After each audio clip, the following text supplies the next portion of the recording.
السلام علیکم، میں زاہد علی خان ایک نئی ویڈیو کے ساتھ آپ کی خدمت میں حاضر ہوں۔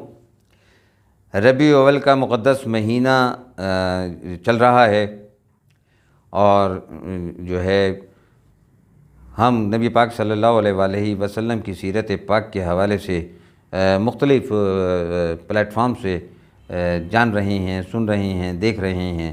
ایک رونق ہے پورے معاشرے کے اندر، گلیاں منور ہیں، چراغاں ہو رہا ہے، جگہ جگہ سے درود و سلام کی آوازیں آ رہی ہیں، ریلیاں نکل رہی ہیں، مساجد کے اندر مجلسیں برپا ہو رہی ہیں، گھروں کے اندر محفل میلاد منعقد ہو رہی ہیں، سرکاری اداروں کے اندر، تعلیمی اداروں کے اندر جو ہے سیرت پاک کے حوالے سے مختلف پروگرام ترتیب دیے جا رہے ہیں۔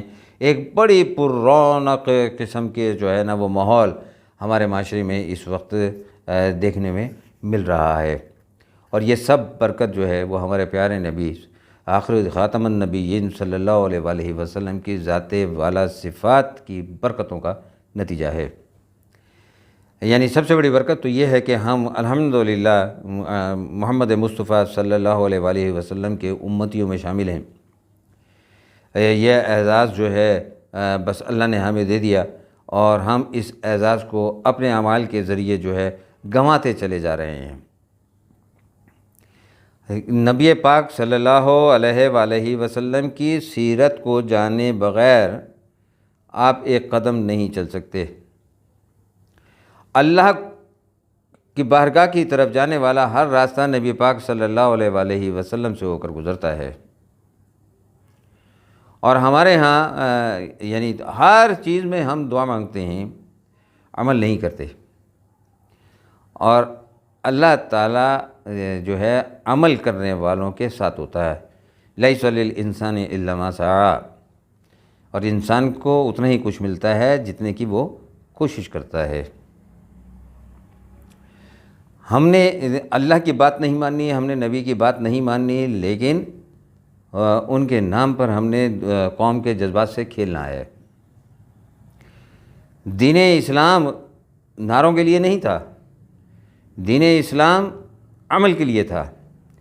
نبی پاک صلی اللہ علیہ وآلہ وسلم جس وقت مبعوث ہوئے تو اس وقت عرب کی سیاسی اور سماجی جو صورتحال تھی وہ بہت ابتر تھی، شرک بہت پھیل چکا تھا۔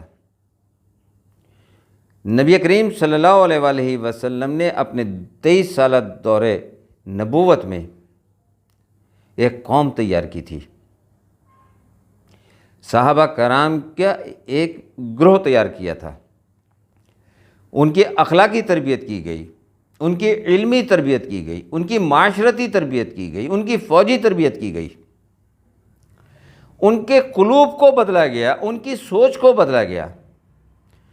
جو وہ ایمان لانے سے پہلے تھے، ایمان لانے کے بعد وہ ایک مختلف انسان تھے۔ یعنی تقویٰ وہ نہیں ہے جو میں یہاں ویڈیو میں آپ سے ظاہر کر رہا ہوں کہ میں بہت نیک آدمی ہوں۔ تقویٰ وہ ہے کہ جس کی تنہائیاں بھی محفوظ ہیں۔ اگر ہماری سوچیں تنہائی میں بھی پاک ہیں تو ہم تب متقی ہیں۔ یہ اصل تقویٰ ہے۔ تو یہ تقویٰ پیدا کیا تھا، یہ تزکیہ نفس فرمایا تھا ہمارے آقا دو جہاں صلی اللہ علیہ وآلہ وسلم نے اپنے صحابہ کا۔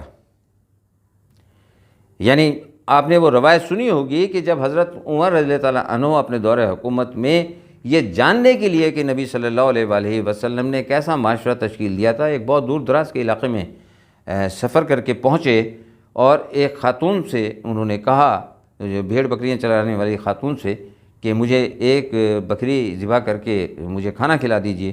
تو انہوں نے کہا یہ بکری میری نہیں ہے، میں نہیں کر سکتی۔ تو انہوں نے کہا اچھا چلیں دودھ اس کا نکال کر مجھے پلا دیجیے۔ انہوں نے میرا حق اس کے دودھ بھی نہیں ہے، کیونکہ یہ میرے مالک کی بکریاں ہیں، میں تو انہیں صرف چرانے کے لیے لائی ہوں۔ تو حضرت عمر رضی اللہ تعالیٰ عنہ نے اسے کہا کہ تمہارا مالک کون سے دیکھ رہا ہے، اسے کیا پتہ چلے گا کہ بکری کا دودھ جو ہے وہ تم نے نکالا ہے اور کسی کو پلا دیا ہے۔ اس نے کہا میرا مالک دیکھے نہ دیکھے، میرے مالک کو پتہ چلے یا نہ چلے، لیکن وہ دیکھ رہا ہے۔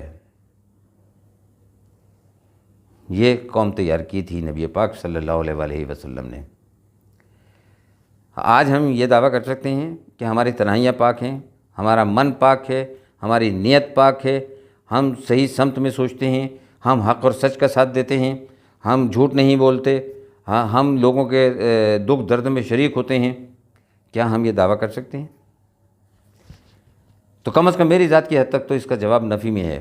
کسی اور کا میں ذمہ دار نہیں ہوں، اور نہ میں کسی کے بارے میں یہ کہنا چاہتا ہوں کہ میں جب بھی اللہ اور اللہ کے نبی صلی اللہ علیہ وآلہ وسلم کا ذکر کرتا ہوں تو میں صرف اس وجہ سے کرتا ہوں کہ میری زندگی کے کچھ لمحات میں ایسا اضافہ ہو جائے کہ جس میں نے اللہ اور اللہ کے نبی کا نام لیا ہو، تو شاید آخرت میں میرے نامہ اعمال کے اندر یہ کچھ جملے، یہ کچھ میری گفتگو جو ہے مجھے میری بخشش کا ذریعہ بن جائے، ورنہ اعمال تو ایسے نہیں ہیں کہ جو ہے وہ بخشش کا ذریعہ بن سکیں۔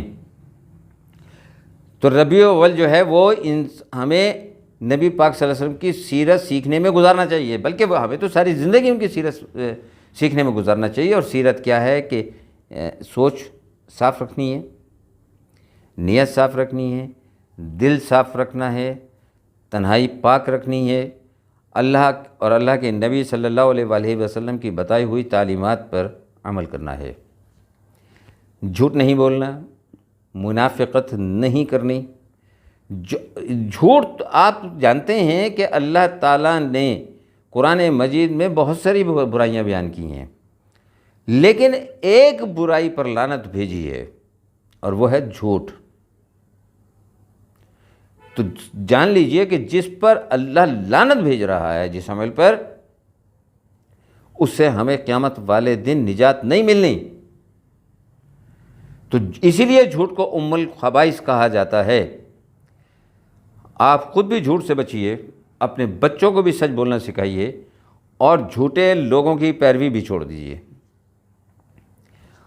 آپ اپنے رشتہ داروں سے ملیے، اپنے اساتذہ سے ملیے، اپنے دوستوں کے ساتھ وقت گزاریے، اور باقی جو وقت ہے اس کے اندر سے آپ نے قرآن پاک کو تھوڑا سا وقت دینا ہے، اور تھوڑا وقت نبی پاک صلی اللہ علیہ وآلہ وسلم کی سیرت پاک پڑھنے میں گزارنا ہے۔ اللہ کا حکم ہمیں قرآن مجید سے مل جائے گا، اور نبی پاک صلی اللہ علیہ وآلہ وسلم کی سیرت پاک ہمیں کتب احادیث سے مل جائیں گی۔ کوئی بھی ایک جو ہے نسخہ آپ اپنے گھر میں لے کر آئیے، اور اگر پہلے سے موجود ہے تو اسے اٹھائیے، اسے پڑھیے، اور اس ربیع الاول سے جو ہے یہ عہد کیجئے، یہ تہیہ کیجئے کہ ہم اپنی زندگیوں کو اللہ اور اللہ کے رسول کے بتائے ہوئے راستے کے مطابق ڈھالنے کی کوشش کریں گے۔ جس دن ہم نے یہ عزم کر لیا اور اس پہ تھوڑا بہت عمل کرنا شروع کر دیا، تو یقین کیجئے کہ ہماری زندگیوں میں آسانیاں پیدا ہونی شروع ہو جائیں گی، معاشرے میں کچھ سدھار آنا شروع ہو جائے گا، ہمیں کچھ جو ہے ایک دوسرے سے میل ملاپ میں بہت سہولت ہوگی۔ ہمیں جو اس وقت پریشانیاں ہیں وہ اعمال کی وجہ سے ہیں، اور وہ اعمال ہمارے ہیں یا نہیں ہیں، ہمارے حکمرانوں کے ہیں، ہمارے اجتماعی معاشرے کے ہیں۔ وہ تمام اعمال مل کر ایک معاشرہ بناتے ہیں۔ ایک جو ذاتی حیثیت میں کوئی شخص بہت نیک بھی ہے تو اس کا معاشرے پر کوئی اثر نہیں پڑ رہا ہوتا۔ معاشرہ تب بہتر ہوتا ہے جب اجتماعی طور پر معاشرے میں بہتری آتی ہے۔ تو ہمیں بحیثیت ایک قوم اپنے آپ کو بہتر کرنا ہے، اور وہ کیسے ہوگا کہ جب ہر شخص اپنی اصلاح کرنا شروع کرے گا۔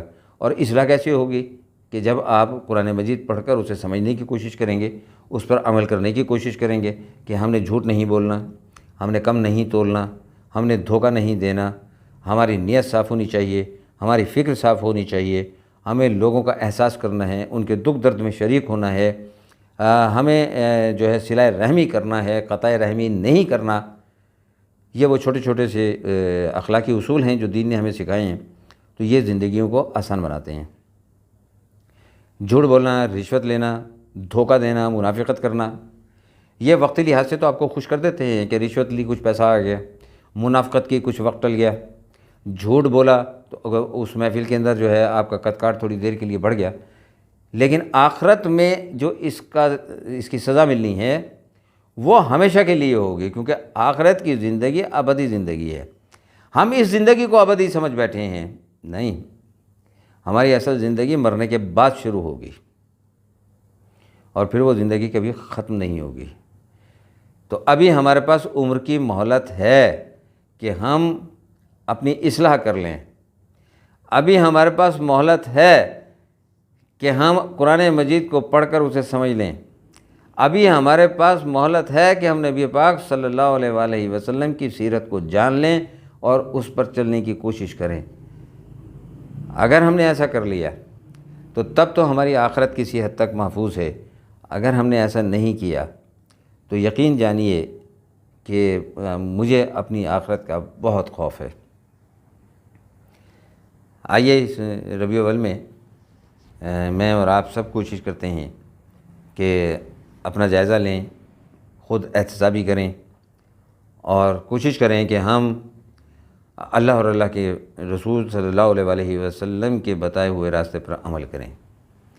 اس ربیع الاول کو کم از کم اس طریقے سے اپنی تبدیلی کا ذریعہ بنائیے، آغاز کیجئے، دیکھیے کہ معاشرے میں پھر کیسی خوبصورت تبدیلیاں بہت تیزی سے رونما ہوں گی۔ وما علینا الا البلاغ المبین۔